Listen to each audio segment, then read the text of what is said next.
देखकर, धर्म देख करके ये माननीय मुख्यमंत्री जी जानबूझ के एनकाउंटर करवा रहे हैं। बंटी यादव की माता जी बंटी यादव के फोटो पे माला चढ़ा रही है।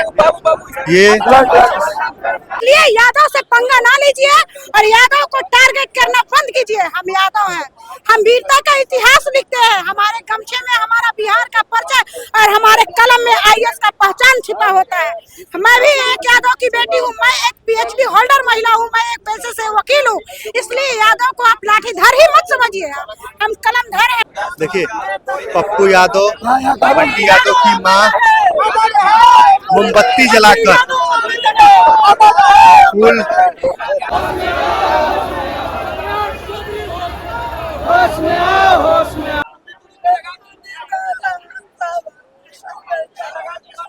बंटी यादव को न्याय दिलाने के लिए आज पप्पू यादव पूरा मार्च किए पटना जंक्शन से होते हुए बुद्धा पार्क तक पहुंचे और यहां हजारों की संख्या में लोग उनके समर्थन में उतरे हुए थे और कहना है उनका कि बंटी यादव को शहीद का दर्जा दिया जाए, बंटी यादव को न्याय दिया जाए।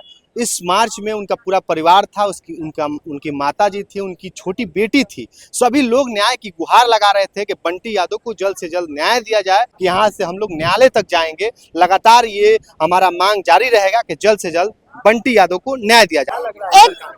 देखिए, ये सरकार जो है गूंगी है, बहरी है, निकम्मी है। उसको केवल यादव दिखते हैं और हरा गमछा दिखता है। यादव की जब एनकाउंटर होता है, यादव को इसकी बर्बरता के तहत मार के फेंक दिया जाता है तो वो पैर में एनकाउंटर करती है। वही भरत तिवारी को पूरे समाज में उसको पूरा सीने में गोली मारा जाता है। तो इससे क्या साबित होता है? ये जाति देखकर, धर्म देख करके ये माननीय मुख्यमंत्री जी जानबूझ के एनकाउंटर करवा रहे हैं। अगर न्याय वो नहीं दे पाएंगे जो खुद एक क्रिमिनल हो, जो खुद वो क्रिमिनल हिस्ट्री को जानता हो, वो आपको लग रहा है कि हमें न्याय दिला पाएगा? परंतु हमें विश्वास है अपनी न्यायपालिका पे, अपनी संविधान पे, हमें अपने अधिकार पे। ये संविधान हमें जरूर न्याय दिलाएगा। अगर ना दिलाए तो यादवों की संख्या आप देख लीजिए, अभी ये झांकी है, अभी लड़ाई आगे बहुत बाकी है। अगर हम यादव जग गए तो फिर से महाभारत दोहराया जाएगा और फिर से एक नया इतिहास बनाया जाएगा। इस बात को आप ना भूलिए। हम यादव वो हैं जो आपको तख्त तो ताज पे बैठाना भी जानते हैं और मौका मिला तो वहाँ से खींच कर उतारना भी जानते हैं।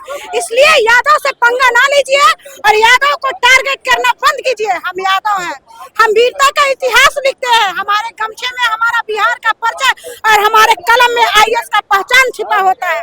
मैं भी एक यादव की बेटी हूँ, मैं एक पीएचडी होल्डर महिला हूँ, मैं एक पैसे से वकील हूँ। इसलिए यादव को आप लाठीधार ही मत समझिए, हम कलमधार हैं। और जब यादव कलम धरा है, वो हर इतिहास बदला है जिस पर अत्याचार हुआ है। क्या लग रहा है कहाँ न्याय मिलेगा? ये न्याय मिलेगा। एक कहावत कही जाती है, सच न चले वहाँ झूठ सही, हक न मिले वहाँ लूट सही। अगर हक और अधिकार की बात वो हक से देते हैं तो सही है, नहीं तो हम लोग अपना हक लेना जानते हैं। हम यादव है, कोई बलात्कारी नहीं है, हम लोग कोई रेपिस्ट नहीं है, हम लोग कोई क्रिमिनल नहीं है। अब हम क्रिमिनल नहीं है, इसलिए हमें यादव को क्रिमिनल के नजर से देखना बंद कीजिए। हम इस समाज के बुद्धिजीवी तबके के लोग हैं, हमें सम्मान दीजिए, हमें नागरिकता हमें मिली है। इसलिए यूपी मॉडल मत लाइए। अगर यूपी मॉडल आप लाते हैं तो मैं आपको लिखकर गारंटी देती हूँ कि ये चोर दरवाजे से तो आपकी सरकार बनी है। आने वाला समय में आपकी सरकार का आप सपना देखते रह जाएंगे और हम लोग इतिहास को बदल देंगे।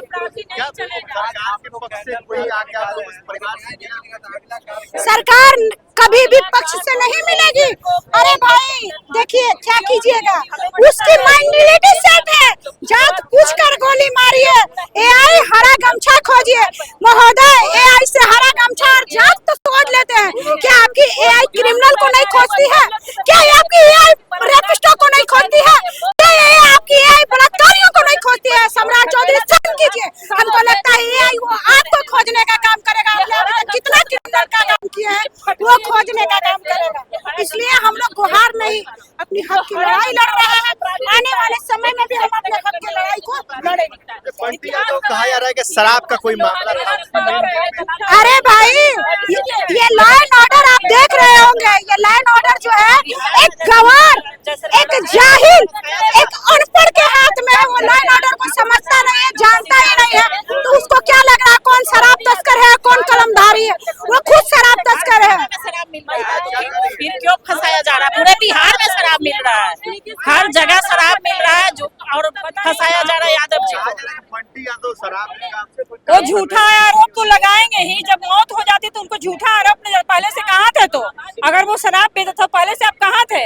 आपकी पुलिस प्रशासन क्या कर रही थी?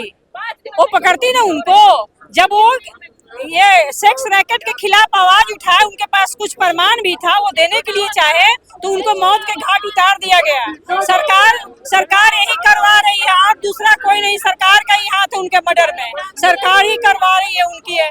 और जादवों को ही टारगेट सरकार कर रही है, सभी जादवों को चुन चुन के मारने की बात करती है। हम के आसपास तो पूरा पुलिस प्रशासन हमेशा तो हाँ तो बढ़ाती है तो क्यों नहीं? जब वो शराब तस्कर था तो क्यों नहीं उस समय वो पकड़ा? हम तो यही चाहते हैं, साक्ष्य आपके पास था ना, तो चुप्पी क्यों लादे हुए थे आप? और जब सेक्स रैकेट के खिलाफ आवाज उठाया तो उसको आप मार गिराए, ये गलत है। वो न्याय के लिए लड़ रहा था, समाज के लिए लड़ रहा था। उसमें बहुत सारी ऐसी बातें वो बोल के गए हैं कि यहाँ पर समाज में गंदी बात होती है तो शादी से ब्याह नहीं हो रहा इस गली में। तो बंटी यादव न्याय की लड़ाई लड़ रहे थे और उनको मारकर हत्या करके फेंक दिया गया है, बुरी तरीका से मारा गया है। हम लोग छोड़ने वाले नहीं, हम लोग हक की लड़ाई लड़ना जानते हैं। और ये जो कहते हैं कि लठाए थे यादव, ये बिल्कुल गलत है। हम लोग कलम की लड़ाई भी लड़ना जानते हैं, ऐसी बात नहीं। अपनी हक की लड़ाई के लिए हम कहीं तक जाएंगे, सड़क से संसद तक उतरेंगे और उनको न्याय दिलवाएंगे। उनकी विधवा को हम लोग मुआवजा मांग कर रहे हैं, 1 करोड़ अपनी महासभा की ओर से मांग कर रहे हैं कि उनको 1 करोड़ मुआवजा दिया जाए और दोनों बच्चों को फ्री पढ़ाई, सब हायर एजुकेशन तक दिया जाए और उनके भाई को भी नौकरी दिया जाए, उनकी विधवा को भी नौकरी दिया जाए। हम लोग मांग करते हैं सरकार से। और आज से आप यादवों को टारगेट करना बंद कर दीजिए, ये गलत बात है। हम लोग सड़क से संसद तक जाएंगे, हम लोग छोड़ने वाले नहीं हैं। हम लोग आज इतना ही तो टेलर है, अभी बहुत पिक्चर बाकी है। आप लोग देखिएगा आगे आगे होता है क्या।